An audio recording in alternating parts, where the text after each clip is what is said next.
E se da última vez que nós abrimos o livro do Gênesis, que foi há 2 semanas atrás, nos deparamos com uma passagem dramática, uma das passagens mais conhecidas de toda a Bíblia, hoje vamos nos deparar com uma passagem que nós podemos nos perguntar: espera aí, porquê é que isto está aqui?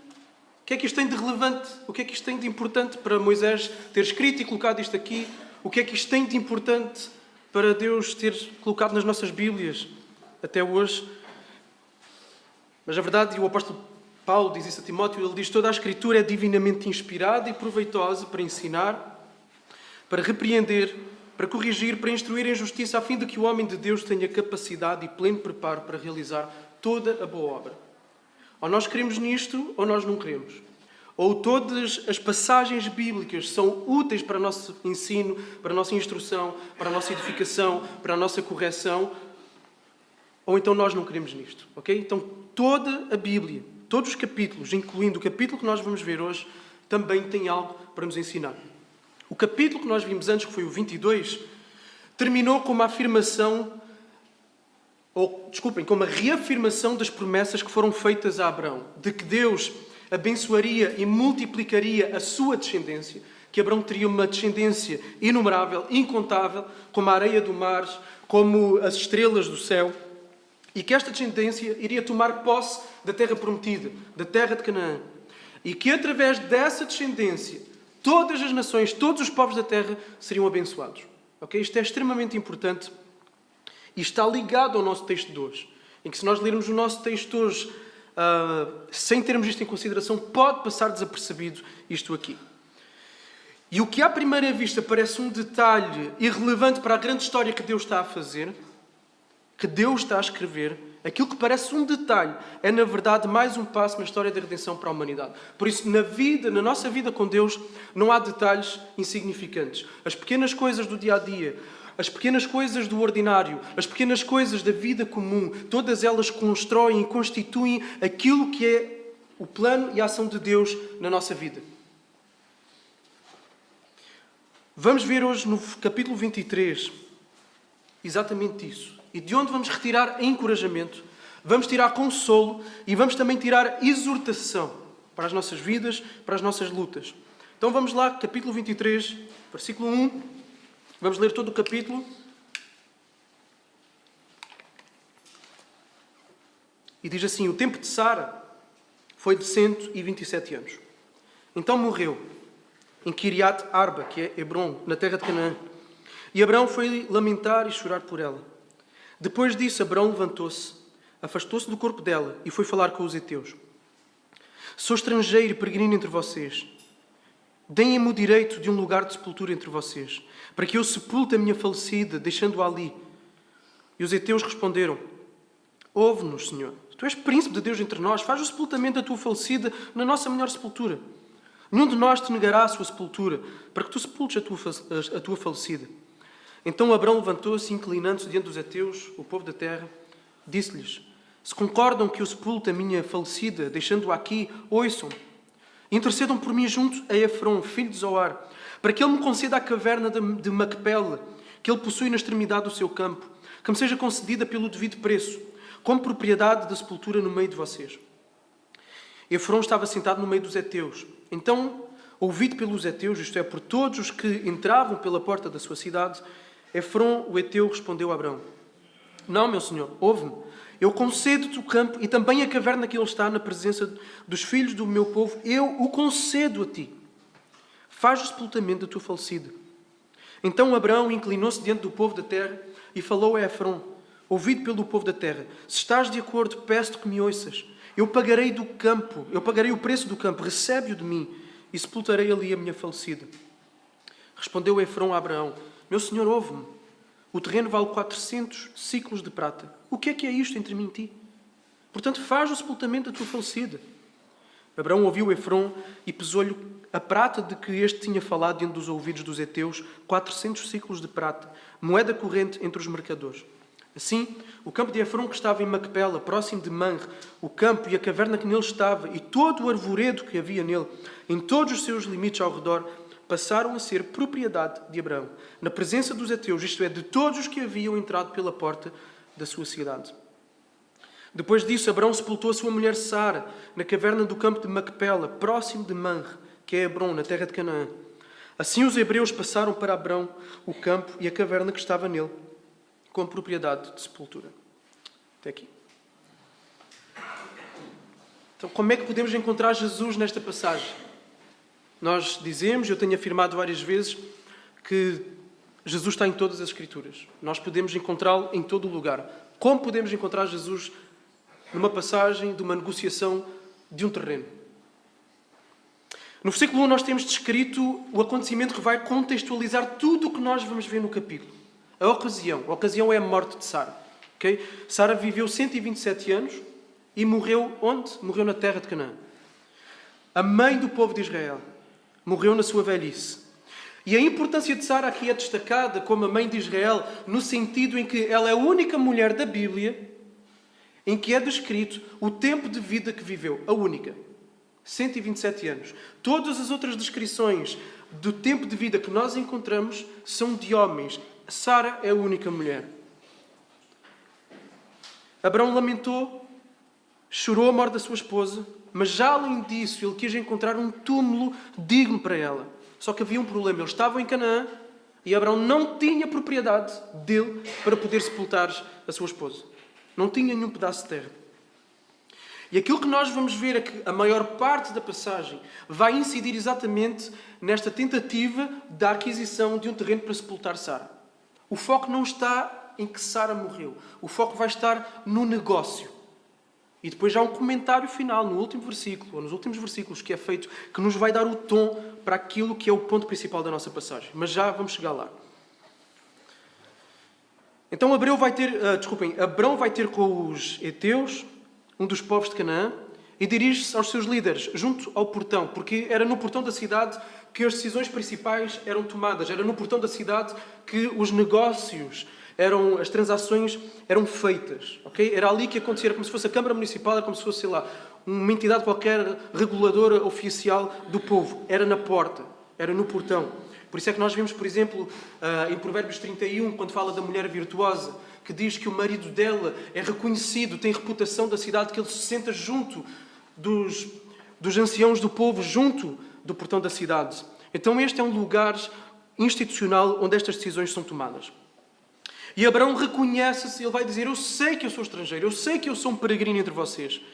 E ele pede-lhes então a autorização para poder comprar um terreno.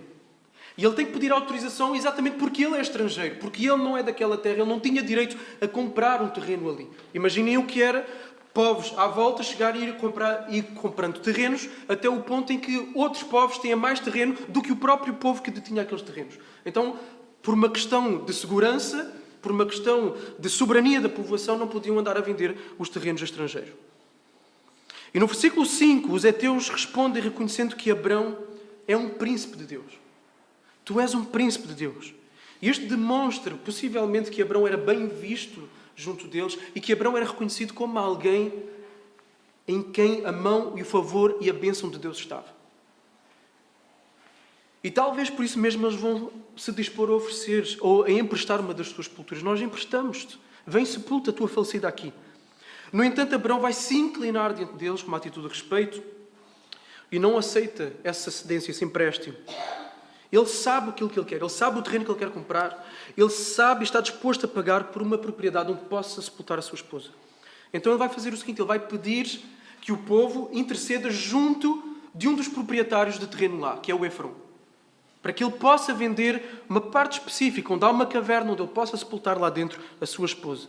E esta caverna ficava na extremidade do terreno, por isso não ia atrapalhar nada a vida de Efron, porque era a pontinha do terreno dele. E Efron vai responder a Abrão no portão da cidade, de forma pública, para todos ouvirem, obviamente, porque este seria o testemunho, seria o aspecto oficial da coisa. Ele vai dizer, olha, eu estou disposto a dar o campo, toma a caverna e vai sepultar a tua esposa. Mas Abrão não aceita. Abrão insiste em pagar pelo preço do campo. Porquê? Porquê que ele não aceita? Porquê é que ele não usufrui de graça desta possibilidade? Porquê? Podemos nos perguntar. É que a dádiva de uma propriedade não assegurava direitos dessa mesma propriedade de forma tão firme como se ela tivesse sido adquirida financeiramente. Ok? Então, o que poderia acontecer mais tarde é que os descendentes de Efron depois podiam dizer, não, meu pai, no momento não sei do quê, decidiu dar essa terra, ela é nossa, queremos a nossa terra de volta. Ok? Abrão quer comprar a terra.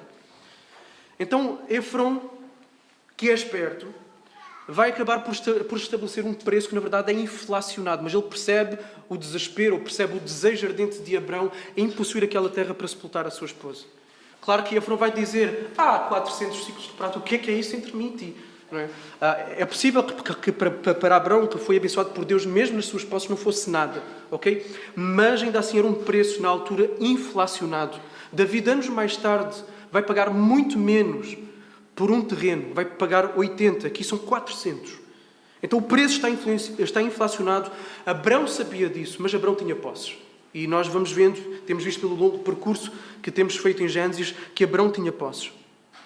Então ele pesa a prata, entrega a prata, o negócio é fechado, a transação é feita e Abrão passa a ser proprietário pela primeira vez de um pedaço de terra. Aonde? Em Canaã. E este é o foco da passagem. E no versículo 19, o autor, Moisés, vai relatar como Abrão depois sepultou Sara na caverna do campo de Macpela e volta a sublinhar, ele sublinha, então isto é repetido, e isto demonstra a ênfase, que se trata de Abrão, parte da terra de Canaã, ele diz outra vez. E no versículo 20, ele reforça e vai dizer que assim confirma-se que Abrão tinha o direito do campo e da caverna. Então Sara morreu na terra de Canaã, e foi sepultada na terra de Canaã, mas agora numa propriedade que é da família. Numa propriedade que é legalmente, oficialmente de Abrão e de quem mais? E de todos os seus descendentes. Então, desta forma, Abrão torna-se proprietário legal de uma parte de Canaã. E o que é que temos aqui? O cumprimento de uma pequena parte, mas de uma parte das promessas de Deus a Abrão. Abrão já tinha um poço, já tínhamos visto isto lá atrás. Tinha-se dado um poço em Berseba, lá por causa dos conflitos com os servos, os pastores de Abimeleque, e acaba por ser-lhe concedido um poço. Mas aqui é diferente, aqui é uma propriedade. Ele não tinha ainda uma propriedade. Ele, a partir de agora, tem uma propriedade. E isto é as primícias de toda a terra de Canaã. Isto é o aperitivo do prato principal que seria dado, que chegaria para os descendentes de Israel. Os primeiros frutos da colheita, que seria feita anos mais tarde. É nessa propriedade também que Abrão vai ser sepultado mais à frente. Depois dele, Isaac vai ser sepultado, Rebeca vai ser sepultada, Leia, a outra esposa de Isaac, também vai ser sepultada, e Jacó. Não, desculpem, de Jacó. Então, estes homens do povo de Deus foram sendo semeados na terra que mais tarde floresceria uma nação. Okay? Estes homens foram semeados literalmente nesta terra, foram sepultados para depois, mais tarde, esta nação ser toda do povo de Israel. Depois de sair do Egito, o povo de Israel, que tinha medo dos gigantes que viviam na terra de Canaã e que por isso, movidos pela incredulidade, eles dizem, não podemos avançar, não podemos tomar posse desta terra. Anos mais tarde, a nova geração depara-se com os mesmos inimigos, mas eles podem ser encorajados por esta história, por este relato de Moisés. Esta história devia-lhes servir de encorajamento face à peregrinação em que eles se encontravam, face à missão gigantesca que eles tinham na frente de derrotar aqueles inimigos, porque Deus tinha-lhes prometido esta terra. Eles tinham direito legal a uma parte dela e direito por promessa a toda ela. E Deus tinha começado já a cumprir essa promessa a Abrão anos antes. Então eles podiam-se agarrar a esse cumprimento de promessa lá atrás. E foi depois, através da liderança de Josué, que Deus ia cumprir essa promessa. Foi sob o reinado de Salomão que a terra de Canaã atingiu a sua maior extensão, que Israel atingiu a sua maior glória, a sua maior riqueza, a sua maior prosperidade. Só que uns anos mais tarde, exatamente com o filho de Salomão, a nação divide-se, a idolatria instala-se, há reis bons que vêm, mas a maioria são reis maus, a nação divide-se, e mesmo depois de muitos avisos, mesmo depois de muita pregação dos profetas de Deus, Israel acaba no exílio. A terra prometida é-lhes arrancada, ou diferente, eles são arrancados da terra, são levados para uma nação estranha.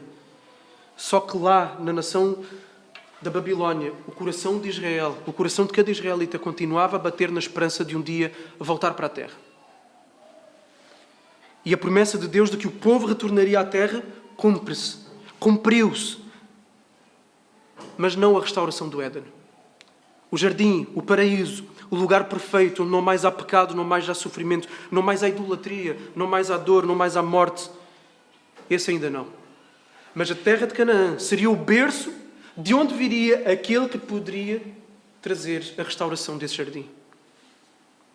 Jesus de Nazaré, descendente de Abraão, nasce na terra de Canaã, nasce em Belém, com o objetivo de dar ao povo de Deus não uma terra, mas toda a terra. Ok? Jesus vem não para dar uma terra, mas toda a terra. O Salmo 2, que é um salmo extremamente messiânico, ou seja, aponta para a vinda de Jesus, aponta para a pessoa de Jesus. Diz assim no versículo 8: pede-me e te darei as nações como herança e as extremidades da terra como propriedade. Jesus venceu a morte na cruz do Calvário, Jesus venceu o pecado, Jesus venceu Satanás. E Jesus afirmou, quando ele ascendeu aos céus, ele disse: toda a autoridade me foi dada nos céus e na terra. Jesus é rei nos céus e é rei na terra. Jesus tem toda a autoridade. E tendo toda a autoridade, ele envia os seus discípulos debaixo dessa autoridade para fazerem o quê? Para fazerem discípulos de todas as nações. Para que a glória do Senhor, o conhecimento de Deus, encha toda a terra. Então Jesus veio para dar a sua vida, para que pecadores que mereciam morrer pudessem ser perdoados por Deus, pudessem viver. Agora, a obra de Jesus não é só para salvar alguns indivíduos ou até uma grande multidão de pessoas. A obra completa de Jesus consiste na restauração e na redenção de toda a criação. De toda a criação. De todos os efeitos do pecado, da queda, da maldade, Jesus veio para fazer isso. E isso só vai acontecer, só vai ser consumado quando Deus instaurar a nova terra. Quando Deus trouxer o Éden de volta, o paraíso. O paraíso que foi perdido será recuperado. E há uma promessa a certo momento que Jesus, no seu ministério, numa pregação que ele faz, na primeira grande pregação dele, no Sermão do Monte, há uma promessa que ele faz nas bem-aventuranças. Bem-aventurados os mansos, porque eles herdarão a terra. E Jesus também prometeu o seguinte, e também acredito que a maior parte de nós saiba este versículo de cor, prometeu o seguinte aos seus discípulos: na casa do meu Pai há muitas moradas, se não fosse assim eu vos teria dito, porque eu vou preparar-vos lugar. Se eu for e vos preparar lugar, e agora vejam, eu virei outra vez e vos levarei para mim, para que onde eu estiver estejais vós também. Há uma terra prometida. Há um lugar em que todo aquele que teme a Deus tem a promessa de que vai estar nesse lugar com Deus para todo o sempre. Existem várias promessas na Bíblia, várias promessas incluídas no Antigo Testamento, especialmente no livro de Isaías, mas noutros também, em que apontam para o futuro glorioso da terra. Apontam para a realidade de que no futuro a terra será muito mais produtiva do que é agora. Agriculamente falando, será muito mais produtiva. Que o deserto florescerá. As montanhas destilarão doces vinhos. Não haverá mais som de choro. Os dias do povo de Deus serão como as árvores. As árvores vivem muito e esta é uma forma figurada de falar de que as pessoas viverão para sempre. O lobo e o cordeiro comerão juntos. Ninguém ferirá o seu próximo e a terra estará cheia do conhecimento do Senhor. E imagens como estas trazidas pela Bíblia, ainda que possam às vezes ser apontadas como linguagens figuradas, elas apontam para uma realidade que é verdadeira, que é concreta, que será palpável e que Deus vai trazer à existência com a volta de Jesus. Uma nova terra com uma duração eterna. E esta é uma doutrina extremamente importante e que poucas vezes falamos. A doutrina da nova terra. E como já vimos, Deus tinha prometido ao primeiro casal da terra, Adão e Eva. Ele prometeu como herança e como habitação para eles o quê? A terra. Ele pediu a Adão e a Eva para eles serem fecundos, para que eles e a sua descendência pudessem se multiplicar, encher a terra e dominar a terra, dominar todos os animais, dominar tudo aquilo que a terra é e tudo aquilo que a terra tem. Quando Adão e Eva pecaram, o domínio não foi tirado deles. O domínio continua, mas a terra passou a estar doente, sob os efeitos do pecado. A terra ficou amaldiçoada. Mas logo aí foi dada uma promessa de que o descendente da mulher viria para esmagar a cabeça daquele que trouxe o pecado ao mundo. Viria para esmagar não só ele, mas tudo aquilo que ele trouxe. Esmagar a cabeça da serpente não é só a serpente em si, mas é os efeitos daquilo que a serpente trouxe. A maldade, o pecado, a morte, tudo. O bem vai triunfar sobre o mal. Esta foi a promessa que foi feita a Eva lá atrás. Depois, em Gênesis 15 e 17, temos Abrão, temos a nossa personagem que nós temos estado a ver nos últimos tempos. Em Gênesis 15 e 17 é estabelecida uma aliança com Abrão. E por isso é que estudar o livro dos Gênesis é extremamente importante. Ele estabeleceu uma aliança com Abrão e com a descendência de Abrão, a partir da qual, dessa descendência, todas as nações da terra seriam abençoadas. Ou seja, uma aliança que não é restrita a Israel, que não é restrita a uma nação étnica, a um povo étnico, mas uma aliança que abrange, que é ampliada depois, por meio de Jesus, a todas as nações da terra. A terra de Canaã seria o quê? Qual é o papel da terra de Canaã? A terra de Canaã seria o palco para o cumprimento dessas promessas, de modo a que o Salvador do mundo surgisse dessa terra para então trazer bênção a uma terra muito maior, a todo o planeta, a todo o mundo. E Abrão tinha essa visão. Abrão sabia. Abrão sabia que era muito mais do que Canaã. Abrão sabia que era mais do que uma limitação geográfica correspondente à nação de Israel. Abrão sabia que era mais do que isso.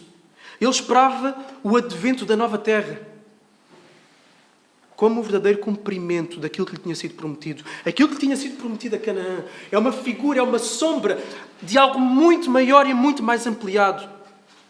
E ele sabia disto. E os demais patriarcas sabiam disto. Como é que sabemos disso? Porque o autor aos Hebreus nos diz. E se quiserem abrir, porque é uma leitura um pouco longa, podem abrir Hebreus 11, versículo 8.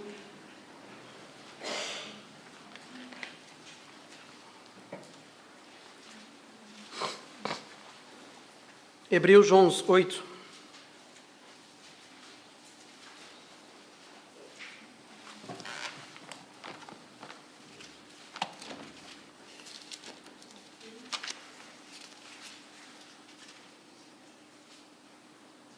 Hebreus 11, 8 até 16. Diz assim: pela fé, Abraão obedeceu quando foi chamado, partindo para um lugar que recebia por herança. E partiu sem saber para onde ia. Pela fé, peregrinou na terra da promessa, como se fosse terra estrangeira, habitando em tendas com Isaque e Jacó, herdeiros com ele da mesma promessa. Porque ele esperava, cá está, porque ele esperava a cidade que tem fundamentos, da qual Deus é o arquiteto e construtor. Pela fé, até a própria Sara, que era estéril e de idade avançada, recebeu o poder de conceber um filho, porque considerou fiel aquele que lhe havia feito a promessa. Portanto, também de um homem já sem vigor físico, nasceu uma descendência tão numerosa quanto as estrelas do céu e incontável como a areia da praia do mar. Todos esses morreram mantendo a fé, sem terem recebido as promessas, mas tendo-as visto de longe e acolhendo-as de longe, declararam ser estrangeiros e peregrinos na terra. Os que diziam tais coisas mostram que estão buscando uma pátria. E se estivessem lembrando da pátria de onde saíram, teriam a oportunidade de voltar. Mas agora almejam uma pátria melhor. Isto é, a pátria celestial. Por isso também Deus não se envergonha deles, nem de ser chamado o seu Deus, porque já lhes preparou uma cidade. Eles sabiam que não era só aquilo. Não era só uma terra geográfica. É uma terra celestial. A restauração do Éden, a restauração de toda a terra. E o capítulo 4 de Hebreus, nós não vamos ler versículos, mas depois se quiserem podem ver em casa, o capítulo 4 de Hebreus vem-nos mostrar também que a terra de Canaã, a delimitação da nação de Israel, a terra de Canaã, não é um fim, não era um fim em si mesmo, nem nunca será, nunca foi um fim em si mesmo. O autor da carta aos Hebreus fala da terra de Canaã como um tipo, uma tipologia, uma figura do descanso sabático eterno para o povo de Deus. Porquê? Porque o povo de Israel estava a peregrinar pelo deserto e ansiava entrar na terra prometida e então descansar da sua peregrinação, desfrutar de leite que mana, que dá leite, que dá mel, finalmente chegar àquele lugar, poder construir a nação, poder construir as suas casas, desfrutar das famílias. Então o autor aos Hebreus fala como o descanso sabático e ele faz então esta comparação. Depois ele vai dizer que os israelitas, devido à sua incredulidade, são comparados às pessoas que hoje daquela altura de Hebreus, por causa da sua desobediência, não entram no descanso sabático. Seria a terra de Israel? Não. Qual é esse descanso sabático? Vai-nos mostrar o capítulo 4 de Hebreus. É aquele que nos aguarda na vida que está por vir. Então a terra de Canaã era uma figura que apontava para a terra que está por vir. A terra que todo o povo de Deus espera. Sejam eles cristãos israelitas, sejam eles cristãos gentios, a terra não passa pela terra física de Israel. A terra física de Israel cumpriu o seu papel lá atrás. Vindo Jesus dali e acabou a terra. Acabou o papel da terra de Israel fisicamente. A terra prometida ao povo de Deus, de todos os tempos, é a terra que será coberta pelo conhecimento do Senhor. Qual é essa terra? É o planeta Terra. É todas as nações. Chegará o dia em que Deus restaurará esta mesma terra de todos os efeitos do pecado nela. Pedro diz assim, em 2 Pedro 3, 12 e 13, aguardando e esperando ansiosamente a vinda do dia de Deus. Por causa desse dia, os céus se dissolverão pelo fogo e os elementos ardendo derreterão. Nós, porém, segundo a sua promessa, esperamos os novos céus e a nova terra, nos quais habita a justiça. E Apocalipse 21, 1. Então vi um novo céu e uma nova terra, porque o primeiro céu e a primeira terra já se foram e o mar já não existe. Agora, uma coisa aqui importante que nos vai apontar para uma outra questão, porque podemos perguntar, vai ser uma terra que Deus vai fazer do nada? Uma terra nova, um universo novo? Ou será esta mesma terra só que restaurada? A palavra grega usada por Pedro e João para designar aqui, nestas passagens que nós vimos, a palavra grega que eles usam para designar a novidade do novo universo, porque sempre que nós lemos a expressão os céus e a terra, essa expressão indica o cosmos, ou seja, toda a realidade criada, todo o universo. Então, a palavra que é usada não é neos, no grego, que significa novo, seja em tempo ou em origem.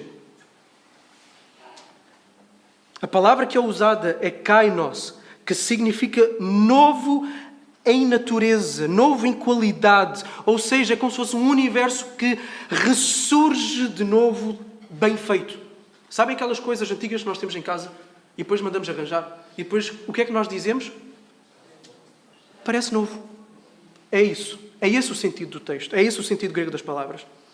Então, e mais, os nossos corpos, o apóstolo Paulo vai falar lá em 1 Coríntios 15, no final do capítulo, que existe também uma continuidade entre o nosso corpo terreno e o corpo glorificado que nós vamos ter. Será um corpo incorruptível? Sim, mas é um corpo que tem continuidade. Até porque nós vamos nos reconhecer nos novos céus e na nova terra. É um corpo com continuidade. Da mesma forma, e isso também dá peso a esta posição, da mesma forma haverá continuidade entre este universo, esta mesma terra, este mesmo planeta e a restauração deste mesmo planeta.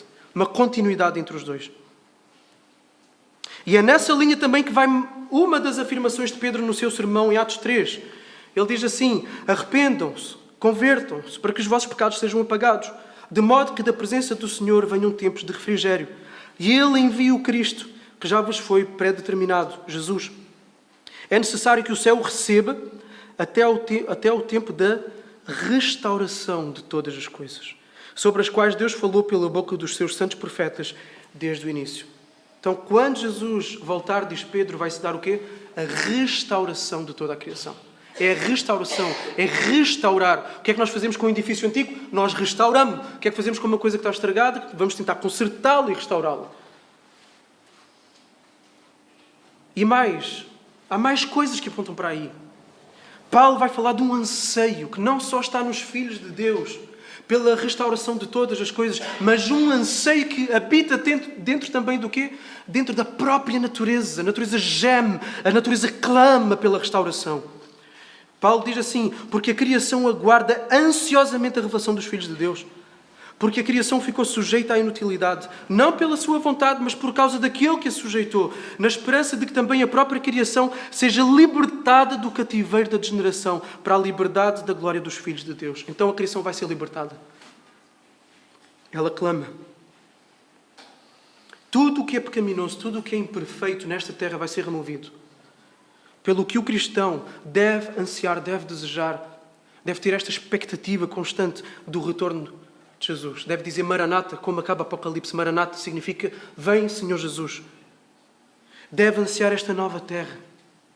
E enquanto espera, deve transformar a sua forma de viver e deve encarar de uma forma muitas vezes diferente daquilo que o faz esta vida.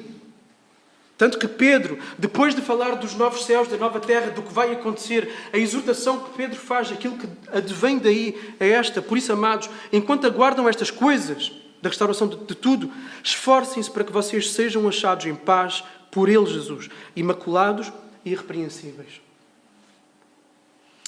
Agora, a principal descrição, a mais bela das descrições, a descrição das descrições sobre como será a nova terra, está em Apocalipse capítulo 21. E se quiserem podem ir lá. Podemos ir lá. E já vão perceber como é que isto se conecta com a história que lemos hoje de Abraão. Eu acho que vocês já entenderam. Apocalipse 21, versículo 1 até o 4.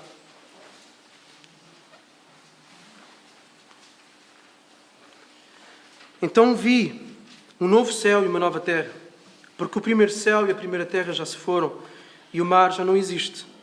Vi a cidade santa, a Nova Jerusalém, que descia do céu, da parte de Deus, enfeitada como uma noiva preparada para o seu noivo. E ouvi uma forte voz que vinha do trono e dizia: o tabernáculo de Deus está entre os homens, pois habitará com eles. Eles serão o seu povo, e Deus mesmo estará com eles.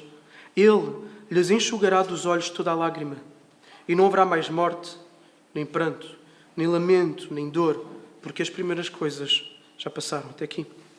E podemos ler o resto do capítulo que fala de como será no novo céu, na nova terra, ou seja, em todo o universo. Já não vai haver mais ameaça à perfeição e à harmonia. Quando o texto diz aqui que não vai haver mais mar, não é que não vai haver mais mar, literalmente. O mar, se nós vimos o significado do mar em todo o livro do Apocalipse, e para o próprio judeu, o significado do mar é a ameaça à harmonia, a ameaça ao caos, a ameaça ao povo de Deus. De onde é que surge a besta? Ela surge do mar. Okay? Então o mar aqui é usado figuradamente, apontando para tudo aquilo que é o caos, para tudo aquilo que é o terror para o povo de Deus. Isso vai acabar. A cidade santa, a Nova Jerusalém, é o quê? É toda a igreja glorificada. A igreja de todos os tempos, a igreja do Antigo Testamento e a igreja do Novo Testamento. E essa igreja desce à terra. A cidade de Deus, a Nova Jerusalém, descer à terra, não é nós vermos de repente muralhas e casas e infraestruturas a descerem literalmente à terra. O povo, a Nova Jerusalém, é o povo de Deus. O templo de Deus é o povo de Deus. A igreja é a cidade de Deus. O povo de Deus desce à terra com Jesus. É isso que nós vemos. Jesus vai voltar. A promessa da vinda de Jesus está feita. E quando Ele voltar, Ele virá com todo o povo de Deus para morar nesta terra de uma vez por todas. Numa segunda vinda. Numa só segunda vinda. Não em duas segundas vindas, mas numa só segunda vinda. Ele vem com a sua igreja para reinar para sempre no nosso meio. Agora, totalmente sem mancha, sem mácula, pura, sem pecado, enfeitada para o seu noivo, para Jesus Cristo. Não vai haver mais falha na igreja. Não vai haver mais falha no povo de Deus. Não vai haver mais pecado. Não vai haver mais pelo que confessar. A igreja não passará a eternidade no céu. Às vezes nós temos essa ideia. Vai passar a eternidade no céu. Alguns têm a ideia que será como as harpas e como as asas. A igreja não vai passar a eternidade no céu. A igreja vai passar a eternidade nesta terra. O lugar da habitação de Deus também vai ser a terra. E não será preciso um templo, porque Deus está continuamente com todo o seu povo. O lugar da habitação de Deus será a terra, ou seja, a terra transforma-se no quê? No próprio céu. E é por isso que Jesus nos orientou a orar como? Venha a nós o teu reino, seja feita a tua vontade, aqui na terra, da mesma forma que é feita no céu. Nós orarmos isso é nós orarmos para que Jesus, com todo o seu povo, com toda a sua igreja glorificada, venha, o seu reino venha sobre a terra. Deixará de haver lágrima, deixará de haver sofrimentos na terra, e isso serão apenas memórias de um passado que já não dói. Hoje em dia essas memórias doem cá dentro, não vai doer mais. Memórias continuam, não são apagadas. Porque nós vemos os santos, os remidos no céu descritos por João, lá diante do trono, a orar e a pedir que Deus faça justiça por causa de todo o sangue que foi derramado, por eles terem sido martirizados. Então há memória no céu. Mas essa memória não aleija, não dura, não dói, não machuca. Não vai haver mais morte, não vai haver mais doença. Vai haver saúde, vai haver vigor, vai haver alegria, vai haver santidade, vai haver comunhão eterna com Deus e com todo o povo de Deus. O povo de Deus nos céus, na nova terra, será composto pelos crentes da aliança veterotestamentária, ou seja, do Antigo Testamento, como também da Igreja do Novo Testamento, representados em Apocalipse 21. Se vocês virem, estão os 12 nomes das tribos de Israel nas portas e os nomes dos 12 apóstolos como inscritos nos fundamentos desta cidade. Ou seja, a completude, a totalidade de todos os crentes do Antigo Testamento sobre as 12 tribos e do fundamento dos apóstolos no Novo Testamento. Todo o povo de Deus. E esta é a realidade gloriosa e maravilhosa que espera o povo de Deus. E da mesma forma que Abraão enterrou Sara, na esperança de receber a terra prometida, o cristão enterra os seus entes queridos na esperança de um dia voltar a vê-los. Na nova terra, na eternidade. Deus deu a Israel os primeiros frutos da terra, as primícias da terra, através de uma sepultura. Deus deu à Igreja do Novo Testamento as primícias da eternidade através de uma sepultura vazia. A primeira sepultura, Sara estava lá. As primícias de uma terra que apontava para uma terra maior, toda a terra. Uma sepultura vazia que tirará Sara do túmulo. E cada um dos crentes do túmulo. E Jesus é a garantia dessa herança. Paulo disse em 1 Coríntios 15, 20 a 23, mas na verdade Cristo ressuscitou dentre os mortos, sendo ele o primeiro entre os que faleceram. Porque assim como a morte veio por um homem, também por um homem veio a ressurreição dos mortos. Pois assim como em Adão todos morrem, do mesmo modo em Cristo todos serão vivificados, cada um, porém, na sua vez. Cristo primeiro e depois os que lhe pertencem na sua vinda. A primícia é Jesus. Depois nós ressuscitaremos. Então o cristão aguarda a sua terra, a sua verdadeira pátria, e até lá caminha nesta vida como peregrino, como não sendo daqui, como não se conformando, como não se sentindo em casa, como tendo saudades de um sítio que nunca esteve, mas sente o seu coração como um imã a ser atraído para lá. E vai caminhando, tentando conformar a sua vida à terra que o espera. Por isso Pedro diz: amados, eu vos exorto como a peregrinos, como estrangeiros, a se absterem dos desejos carnais que combatem contra a alma. Esta caminhada não é fácil. Esta peregrinação não é pera doce. É um combate contra todos os desejos que a todo custo se procuram impor contra a nossa alma. Então não vão faltar momentos em que o cristão vai clamar como o salmista. No Salmo 39, 12, o salmista disse assim: Senhor, ouve a minha oração, inclina os ouvidos ao meu clamor. Não te cales diante das minhas lágrimas, porque eu sou para contigo como um estrangeiro, um peregrino, como todos os meus pais. Só que há uma esperança. Há uma esperança. Há umas primícias que foram dadas, foram apontadas. Há uma esperança que é âncora para a alma. É que tudo esta vida é passageiro. Tudo desta vida é passageiro. A peregrinação, a caminhada deste lado não é fácil. É dura. Há lágrimas, há decepções, há preocupação, há pecado fora de nós, mas também dentro de nós. Há doenças crónicas, há morte, há conflitos, há problemas de relacionamento na família, há corrupção, há maldade, há dor.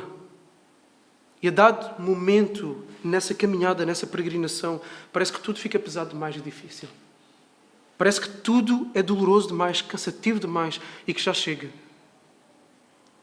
E alguns, eu sei que na igreja que estão vivendo momentos assim, em que está difícil, está cansativo. Podia ser diferente. Outros aqui eu não sei, porque eu não conheço a fundo a vida de toda a gente, mas alguns eu sei que é assim.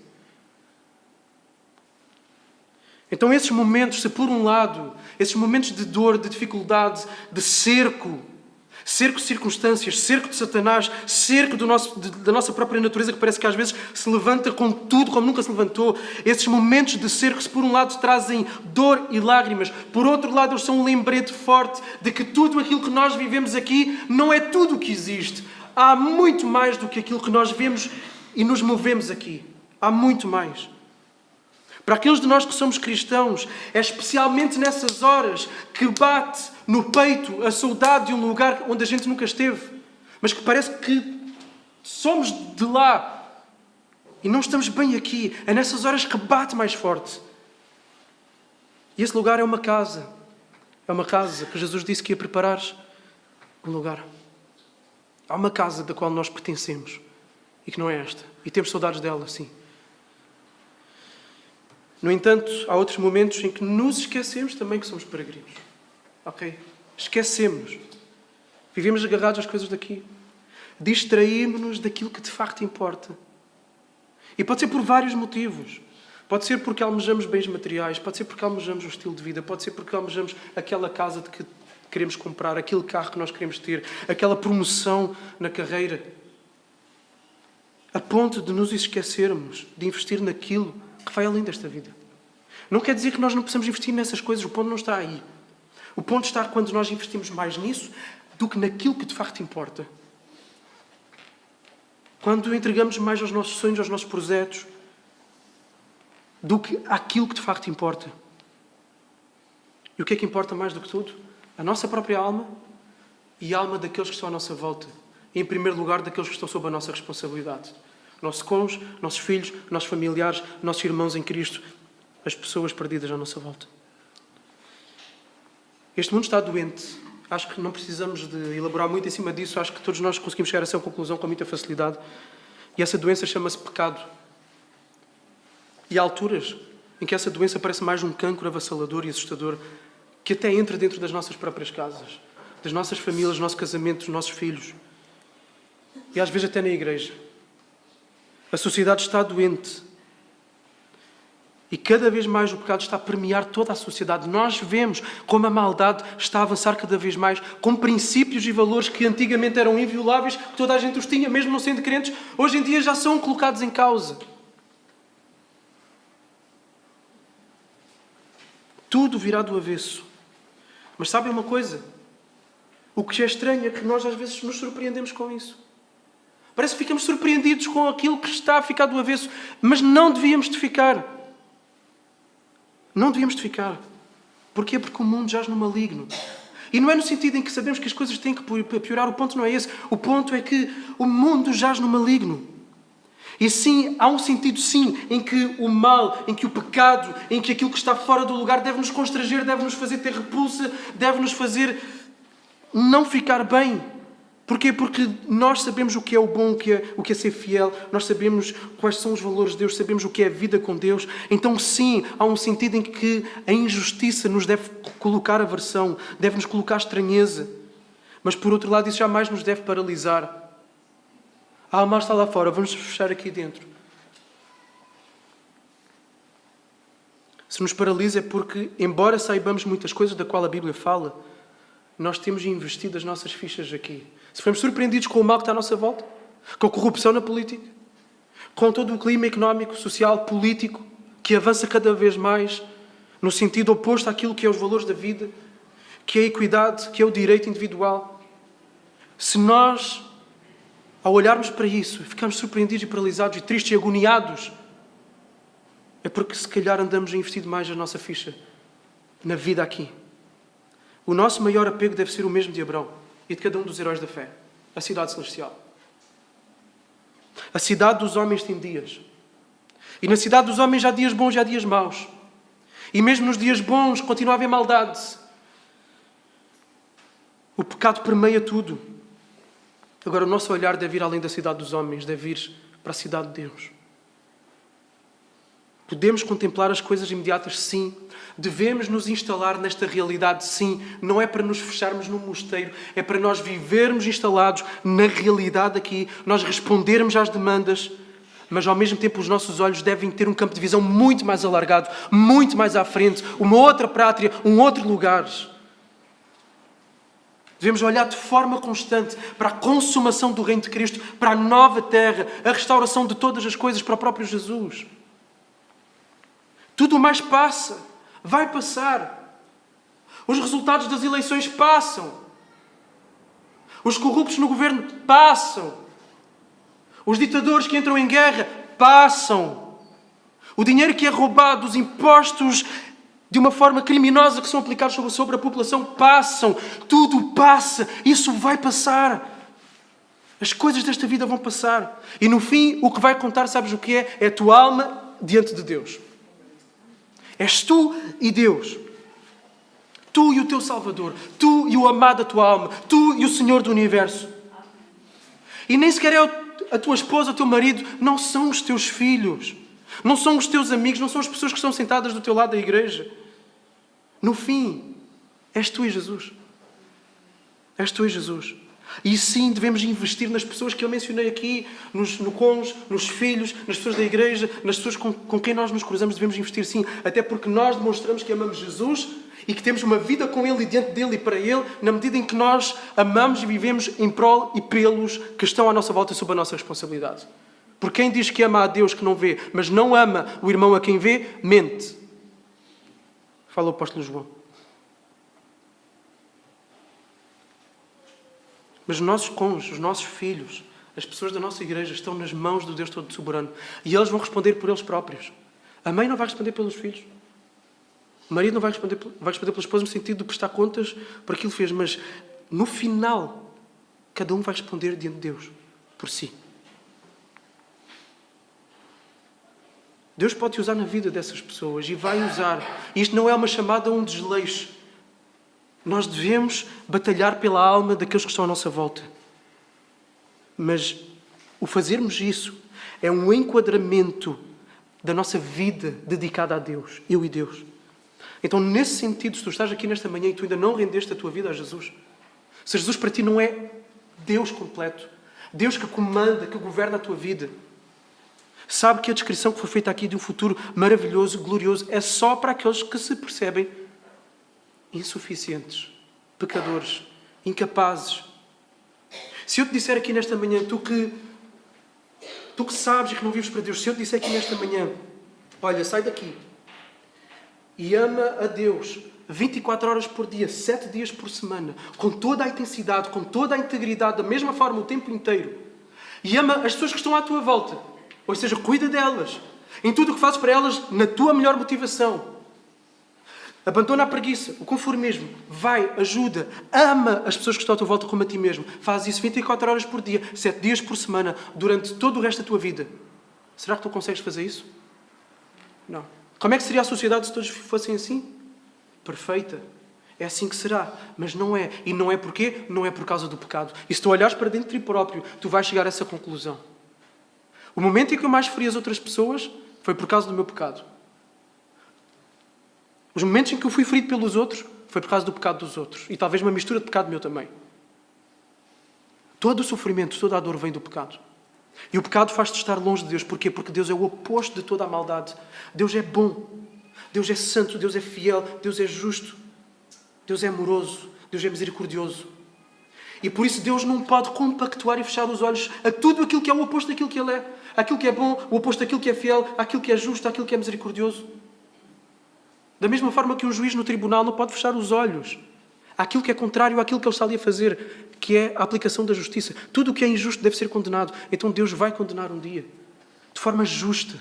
De forma justa. Todo aquele que não é perfeito diante de Deus. Perfeito em amor a Ele, perfeito em amor ao próximo. E todos aqueles que não são perfeitos neste amor a Deus e perfeitos no amor ao próximo, não vão viver esta terra gloriosa. Não vão viver estes dias. Irão viver um sofrimento eterno. Aquilo que a Bíblia descreve como sendo o inferno, a segunda morte.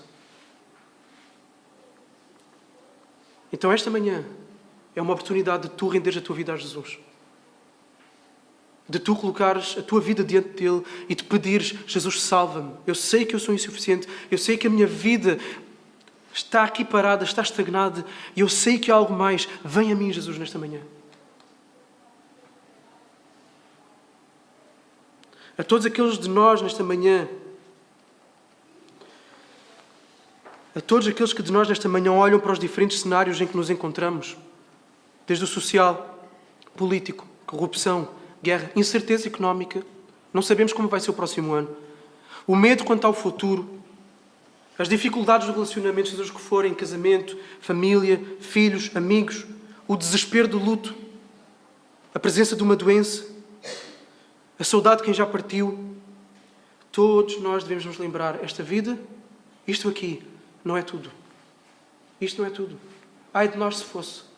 A vida seria miserável, mais valia acabar. E aí vamos ter ao existencialismo filosófico.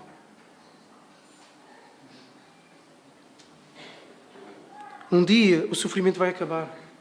Um dia vai acabar. Não vai haver mais injustiça, não vai haver mais guerra, não vai haver mais incertezas, não vai haver mais despedidas dolorosas de quem vai partir, não vai haver mais culpa por causa do pecado sequer. Não vai haver mais dor de ver um filho ou de ver um amigo se afastar da fé. Não vai haver mais dores insuportáveis de uma doença que nos atingiu. Jesus levou todo o sofrimento para que um dia nós não tenhamos que sofrer mais. Ele ressuscitou como o primeiro fruto, como a primícia da nossa ressurreição futura. E Jesus foi-nos preparar este lugar. Volto a dizer, Jesus foi-nos preparar um lugar. E esta terra será nossa. Esta terra vai ser nossa para desfrutarmos dela, da nossa família espiritual, para desfrutarmos de Cristo para sempre. A natureza restaurada, os feitos humanos, as realizações humanas mais belas, mais criativas, mais benéficos, estarão à nossa disposição. Todas as riquezas do mundo e, acima de tudo, a presença de Deus, como nunca a experimentámos até hoje, estará à nossa disposição. E Paulo diz assim: considero que os sofrimentos do presente não se podem comparar com a glória que será revelada em nós. Há uma glória reservada para nós, há uma glória reservada para ti. Há uma glória reservada para ti, que é inimaginável, que é eterna, que é indescritível. Faz agora um exercício na tua mente. Se tu estás a passar por um momento de sofrimento, de dificuldade, sentes cercado por alguma circunstância, pressionado, coloca de um lado esse sofrimento. Do outro lado, coloca todos os melhores momentos que tu já viveste e que tu neste momento gostarias de estar a viver. Todos os melhores momentos. Imagina conseguires trazer à realidade, ao aqui e agora, uma pessoa que já perdeste. Um jantar de Natal que está na tua memória e que agora que se vai aproximando do Natal, vem aquela nostalgia. Uma conversa que tiveste, uma viagem, um instante maravilhoso do teu casamento com o teu cônjuge. O sorriso de um filho teu que tu tentaste congelar no tempo para guardá-lo na memória. O cheiro, porque nós também desenvolvemos esta memória afetiva que fica ligada a cheiros, a imagens, a lugares. Junta tudo aquilo que sabes terem sido os melhores momentos e que te vieram à cabeça. E sabe que se tu és filho de Deus, aquilo que te espera é trilhões de vezes melhor do que os melhores momentos que tu viveste aqui nesta terra. Mas muito melhor. Muito melhor.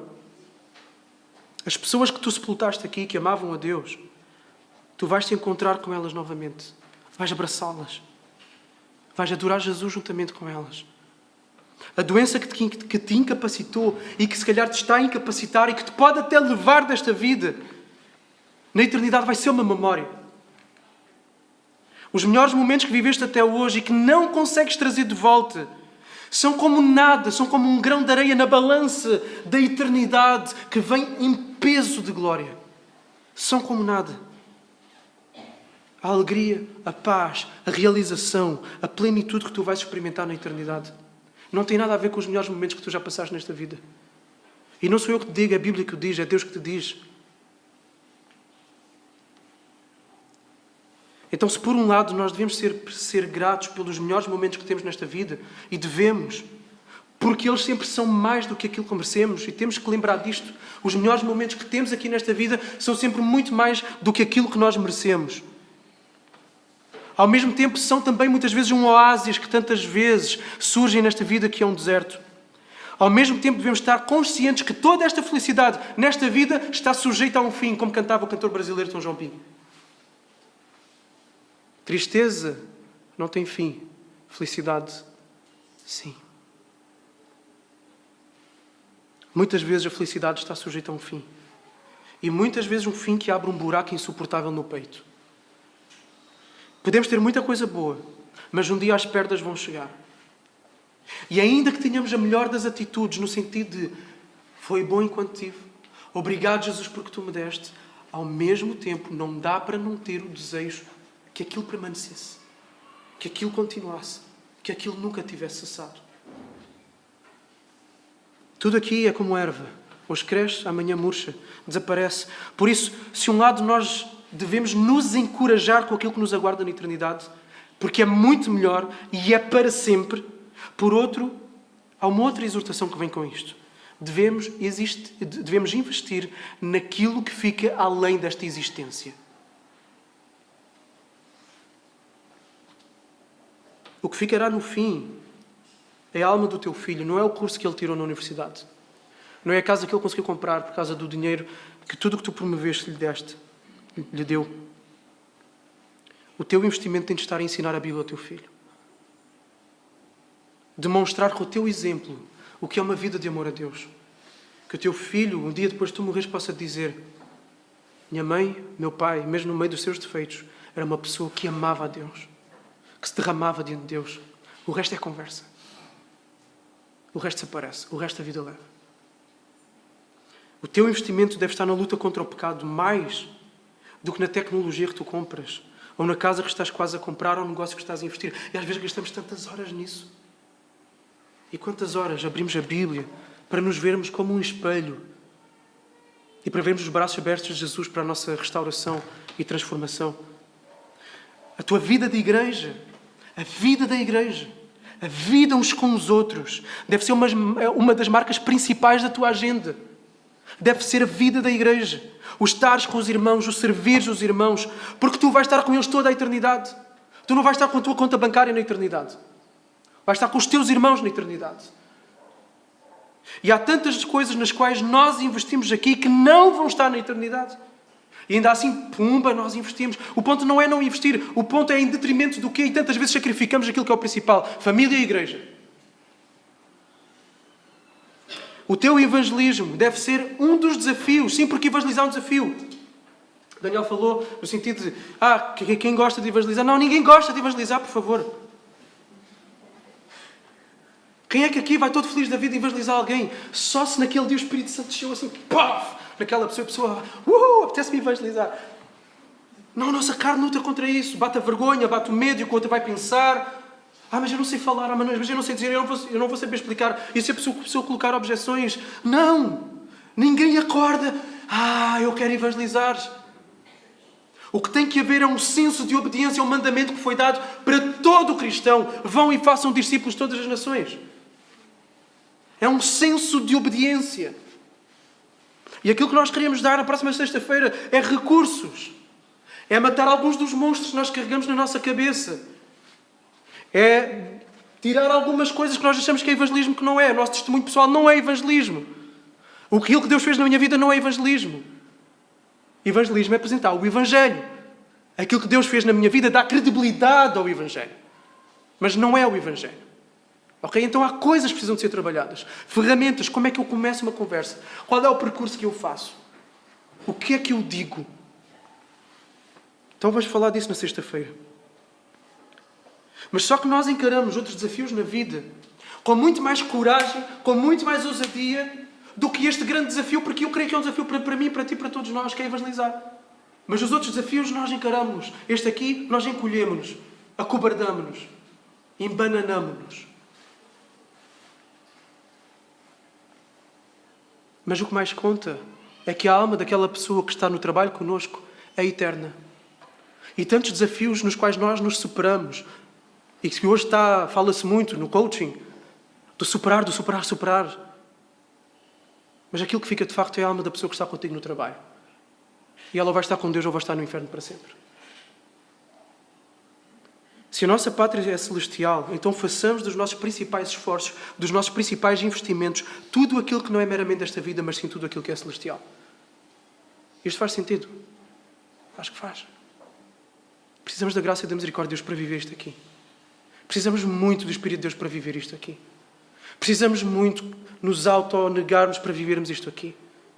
Precisamos da vida em igreja para vivermos isto aqui, que nos encoraja, que nos exorta. Por isso, na reunião de oração, temos sempre o ponto, que é o ponto da evangelização dos amigos. E sempre pedimos às pessoas que partilhem, porque isso encoraja o outro. E cada vez mais temos testemunhos de pessoas que dizem: orem por esta pessoa, porque eu falei com ela esta semana e foi isto assim, assim, assado e cozido. Isso encoraja, isso levanta, isso incentiva, isso puxa, isso mostra que é possível.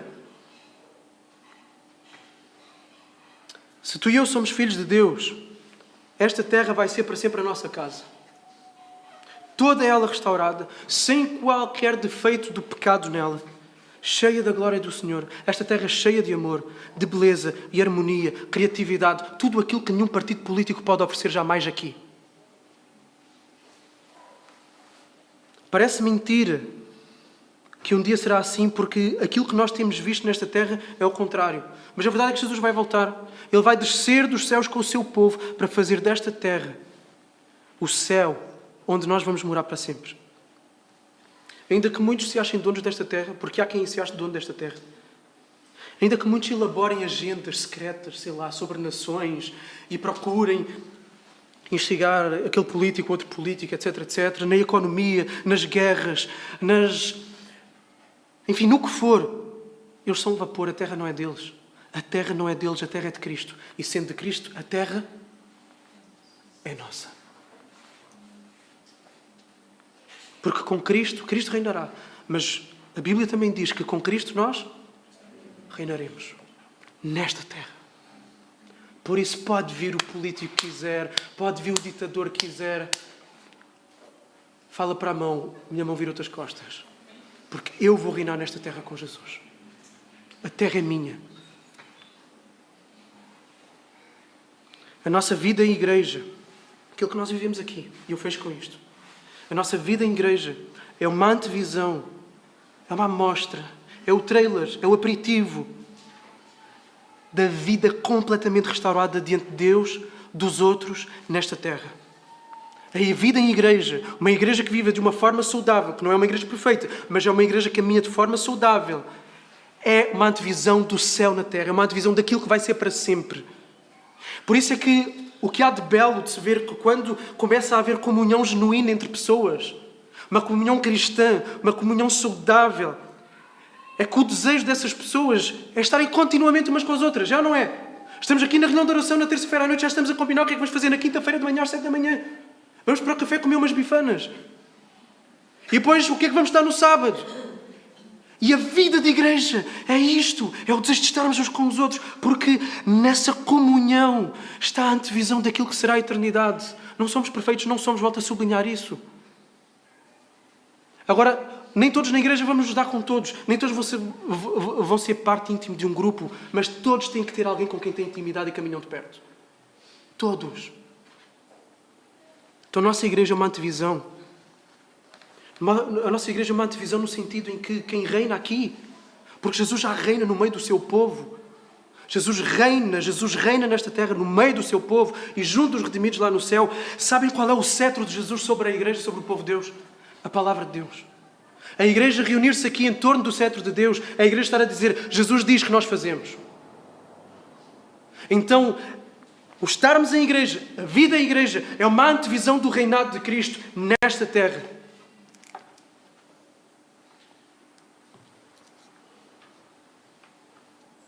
A paz que nós podemos sentir na igreja, quando a palavra vem a nós, quando as verdades bíblicas que cantamos, quando uma oração que é feita, quando o conselho, uma exortação que é dada, a paz que vem é uma antevisão da paz duradoura e eterna que nós vamos ter em Cristo e nos novos céus uns com os outros. Aquele abraço do irmão que nos consola é o consolo eterno que nós vamos ter.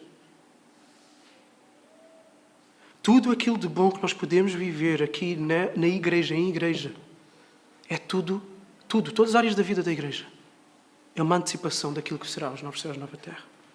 Por isso, àqueles de nós aqui que estão abatidos, cansados, pressionados pelas lutas, pelas dificuldades. A palavra de hoje para ti é coragem. Coragem. O sofrimento é momentâneo. O sofrimento é passageiro. Faça aquilo que te aguarda para sempre. Coragem.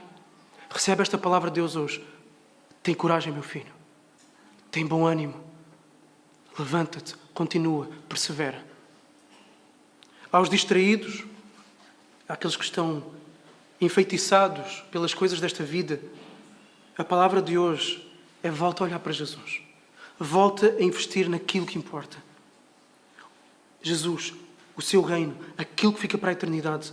Arrepende-te nesta manhã se tens andado distraído. Há aqueles que têm investido no reino, que têm dado tudo.